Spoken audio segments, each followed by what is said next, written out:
दोस्तों, एक समय की बात है। राधिका पति भगवान श्री कृष्ण के मन में दूध पीने की इच्छा होने लगी। तब भगवान ने अपने वामभाग से लीलापूर्वक सुरभि गौ को प्रकट किया। उसके साथ बछड़ा भी था जिसका नाम मनोरथ था।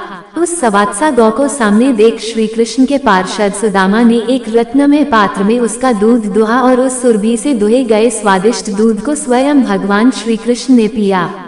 मृत्यु तथा बुढ़ापा हरने वाला वह दुग्ध अमृत से भी बढ़कर था। सहसा दूध का वह पात्र हाथ से छूटकर गिर पड़ा और पृथ्वी पर सारा दूध फैल गया। उस दूध से वहां एक सरोवर बन गया जो गोलोक में क्षीर सरोवर के नाम से प्रसिद्ध हुआ। गोपिकाओं और श्री राधा के लिए वो क्रीड़ा सरोवर बन गया। उस क्रीड़ा सरोवर के घाट दिव्य रत्नों द्वारा निर्मित थे। भगवान की इच्छा से उसी समय असंख्य कामधेनु गौएं प्रकट हो गईं। जितनी वे गौएं थीं, उतने ही बछड़े भी उस सुरभि गौ के रोमकूप से निकल आए। इस प्रकार उन सुरभि गौ से ही गौओं की सृष्टि मानी गई है। भगवान श्री कृष्ण सांदीपनी मुनि के आश्रम में विद्याध्ययन के लिए गए। वहां उन्होंने गौ सेवा की। भगवान श्री कृष्ण को केवल गायों से ही नहीं अपितु गोरस, दूध, दही, मक्खन आदि से अद्भुत प्रेम था।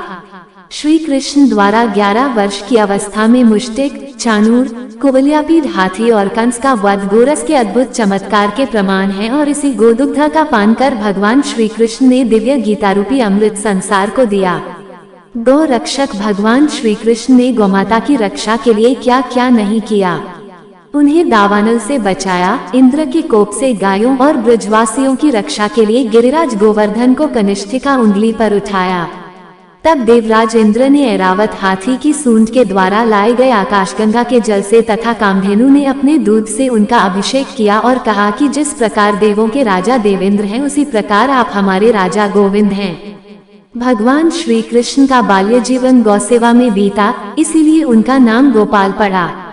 पूतना के वध के बाद गोपियां श्री कृष्ण के अंगों पर गोमूत्र, गोरज व गोमे लगाकर शुद्धि करती हैं, क्योंकि उन्होंने पूतना के मृत शरीर को छुआ था और गाय की पूंछ को श्री कृष्ण के चारों ओर घुमाकर उनकी नजर उतारती हैं। तीनों लोकों के कष्ट हरने वाले श्री कृष्ण के अनिष्ट हरण का काम गाय करती है।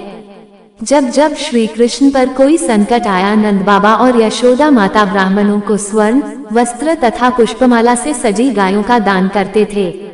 ये है गौमाता की महिमा और श्री कृष्ण के जीवन में उनका महत्व।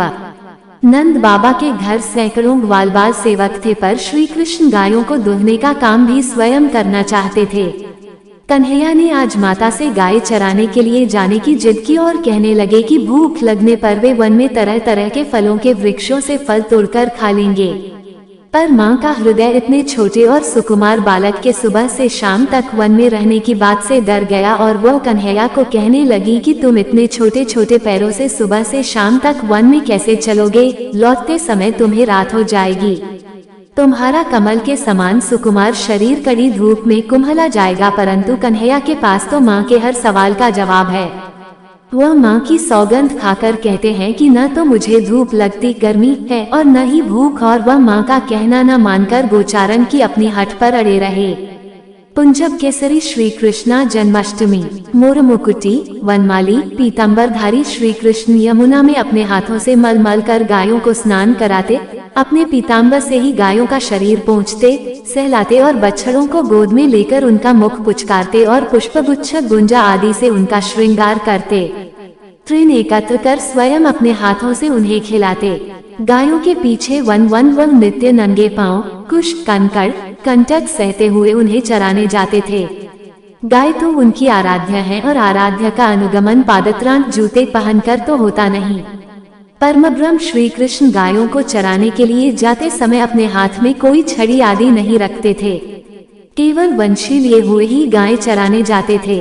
वो गायों के पीछे पीछे ही जाते हैं और गायों के पीछे पीछे ही लौटते हैं। वो गायों को मुरली सुनाते हैं। सुबह गोसमूह को साष्टांग प्रणिपात प्रणाम करते और सायंकाल गायों के खुरों से उड़ी धूल से उनका मुख पीला हो जाता था। इस अद्भुत दृश्य को देखने के लिए देवी देवता अपने लोकों को छोड़कर ब्रज में चले आते। और आश्चर्यचकित रह जाते कि जो परमब्रह्म श्री कृष्ण बड़े बड़े योगियों के समाधि लगाने पर भी ध्यान में नहीं आते, वे ही श्री कृष्ण गायों के पीछे पीछे नंगे पांव वनों में हाथ में वंशी लिए घूम रहे हैं। मोहन गायें चराकर आ रहे हैं। उनके मस्तक पर नारंगी पगड़ी है जिस पर मयूर पिच्छा का मुकुट लगा है। मुख पर काली काली उल्कें बिखरी हुई हैं जिनमें चंपा की कलियां सजाई गई हैं। गोप बालकों की मंडली के बीच मेघ के समान श्याम श्री कृष्ण रसमयी वंशी बजाते हुए चल रहे हैं और सखा मंडली उनकी गुनावली गाती चल रही है।